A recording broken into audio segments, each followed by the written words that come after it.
Hi hello ನಮಸ್ಕಾರ welcome back to my YouTube channel. Kannada Bigg Boss season 11 finale ಈಗಾಗಲೇ ಚಿತ್ರೀಕರಣ ನಡೆದಿದ್ದು, ಬಿಗ್ ಬಾಸ್ ಲೈವ್ ಅಪ್ಡೇಟ್ ಮಾಹಿತಿ ಪ್ರಕಾರ ಭವ್ಯ ಗೌಡ ಮತ್ತು ರಜತ್ ಕಿಶನ್ ಅವರು ಎಲಿಮಿನೇಟ್ ಆಗಿದ್ದಾರೆ.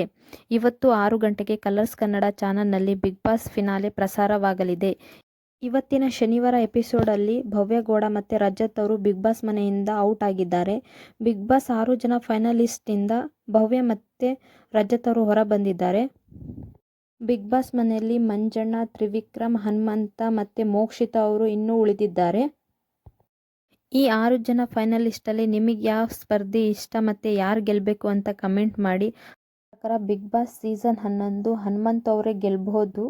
100ಕ್ಕೆ 100% ಈ ಸಲ ಹನುಮಂತ್ ಅವರು ಗೆಲ್ತಾರೆ ಅಂತ ನನ್ನ ಅನಿಸಿಕೆ. ಹನುಮಂತ್ ಗೆದ್ದರೆ ಯಾರಿಗೆಲ್ಲ ಖುಷಿಯಾಗುತ್ತೆ ಅಂತ ಕಮೆಂಟ್ ಮಾಡಿ. ಹಾಗೆ ನಮ್ಮ ಚಾನಲನ್ನು ಸಬ್ಸ್ಕ್ರೈಬ್ ಮಾಡಿಕೊಳ್ಳಿ.